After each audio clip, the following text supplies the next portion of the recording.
Hey everyone, welcome back. Hope you're having a fantastic day so far.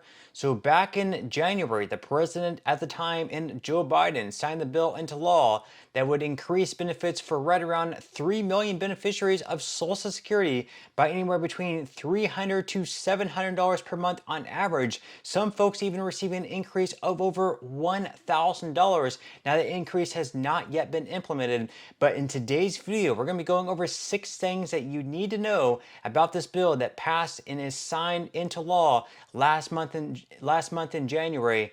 But before we go ahead and dive into it for today, if you would like to receive up to $200 in free stock or $200 in free cash, in a pinned comment below, I will be leaving a link to Robinhood. All you have to do is once you click on that link is just sign up for a free account and then simply link your bank account. You do not even have to make an opening deposit. At that point in time, Robinhood will be sending you one free stock worth all the way up to $200. And if you'd rather just have the cash, all you have to do is once you receive the free stock is just sell it for what it's worth and then transfer the cash value right back to your bank account. Okay, so diving right into it for today. Once again, last month back in January, the president at the time and Joe Biden finally signed the bill into law. It was called the Social Security Fairness Act, and what it did is it repealed 2 major provisions that were made law back in the 1980s. It repealed the windfall elimination provision, and it also repealed the government pension offset. And because of these 2 provisions, at the time, before this bill was signed into law, people were unfairly having their benefits reduced by anywhere between $300, $400, $700, $1,000 plus per month, simply because they are receiving a pension in addition to their Social Security benefits. So because this bill was signed into law, there is going to be a pretty substantial increase for right around 3 million beneficiaries of Social Security. Once again, in today's video, we are going to be giving you 6 things that you need to know about this bill in this updated video about the Social Security Fairness Act. So according to Kiplinger, first off, what exactly is the Social Security Fairness Act? We already sort of answered that question, but they say that the Social Security Fairness Act was signed into law by President Joe Biden back on December 21st, 2024. It repealed the government pension offset enacted in 1977 and the windfall elimination provision enacted in 1983. Now, I believe he actually signed that in January of 2025, so I will have to maybe fact check that, go back and check for myself. Now, the GPO was the first offset provision to be passed and was signed into law by President Jimmy Carter. It was enacted to help improve the financial health of the program by reducing benefits paid to a spouse or surviving spouse collected based on the employment of someone who had a non-covered pension. Now, the WEP was enacted during Ronald Reagan's presidency. The WEP, which reduced Social Security benefits for workers who received government pensions not covered by Social Security, was another cost-saving measure. It was also meant to correct a glitch in the benefit formula that treated government employees who may have contributed to the system for only a few years as low-wage workers.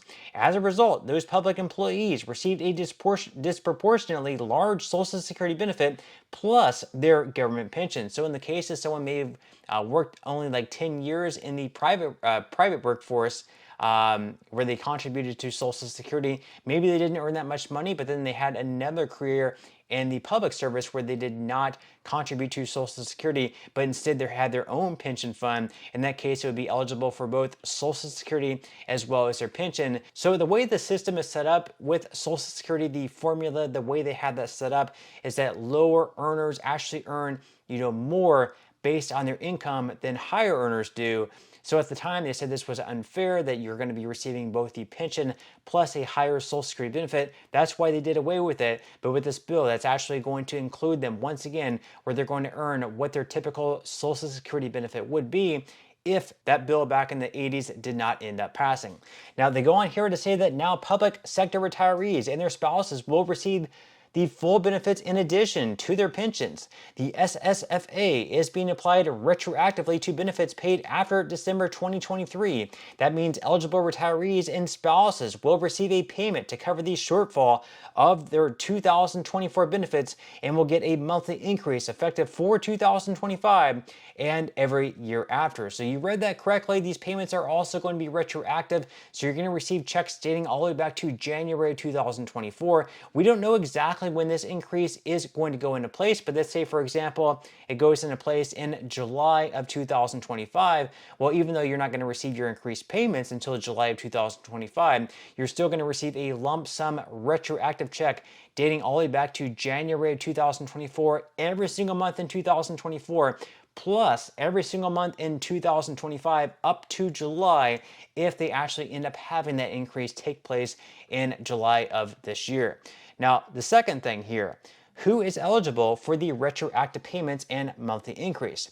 Are all public sector retirees eligible for the retroactive payments and increase for 2025 and after? They say here that no, you have to meet certain requirements. So only retirees, their spouses, or surviving spouses who receive pension benefits based on work not covered by Social Security may see benefit increases under this new law. And according to the Social Security Administration, about 72% of state and local public employees work in Social Security covered employment where they pay Social Security taxes and are not affected by WEP or GPO. Those individuals will not receive a benefit increase due to the act, and the CBO estimates that 2.1 million retirees, or 3% of current Social Security beneficiaries, will be eligible to receive a monthly increase. The number of spouses and surviving spouses is smaller, though, with only 770,000 recipients expected to receive an increase due to the repeal. Now, as far as the third thing, how much will the retroactive payments be and how much will monthly benefits increase by?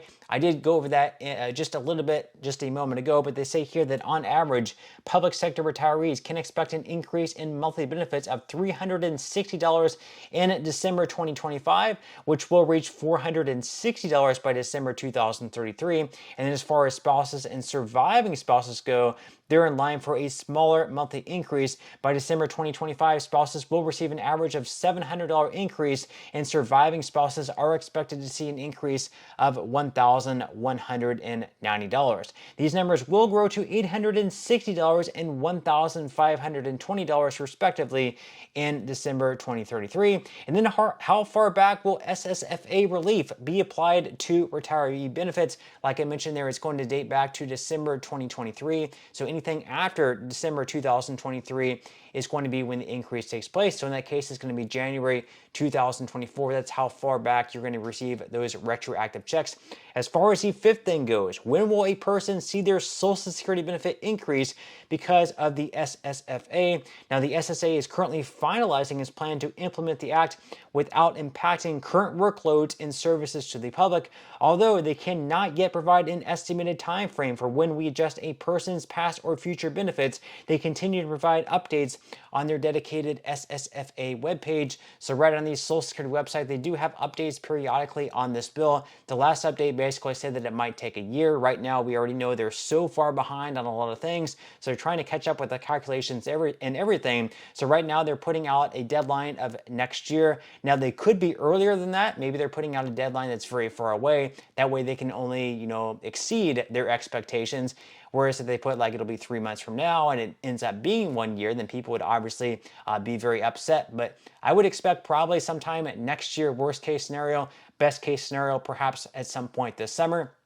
As far as the sixth thing, what should you do now that the Social Security Fairness Act is law? So if you are retired, you may need to file an application to get the benefit of the SSFA if you never apply for benefits.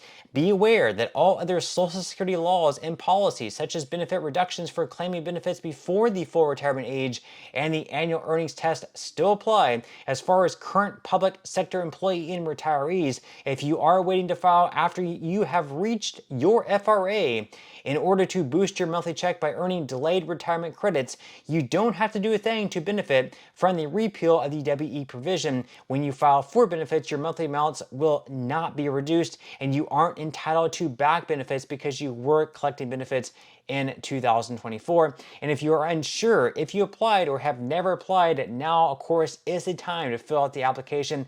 The earlier you get in, the sooner it can be processed. So again, leave your thoughts and comments below on this video. Are you a fan of this bill? Were you happy that it passed? Were you impacted by this bill? Perhaps your family members, friends, anyone that you know that was impacted by this bill. Obviously, life-changing money. Even if it's on the low end, $300 per month in an increase. Very, very good. If it's on the high end, $700, $1,000 plus, That is extremely good. This is a huge piece of Social Security reform that passed in pretty much in the final seconds of the last Congress. Let's hope we can have some more Social Security reform in 2025 and 2026 in this current Congress. Also, leave your thoughts and comments below. What other pieces of legislation or what other things would you like to see have done within Social Security to make the program better and stronger for the future years ahead? Leave your thoughts and comments below. I would definitely love to read them, but that's all we have for today's video, and I will see you in the next one.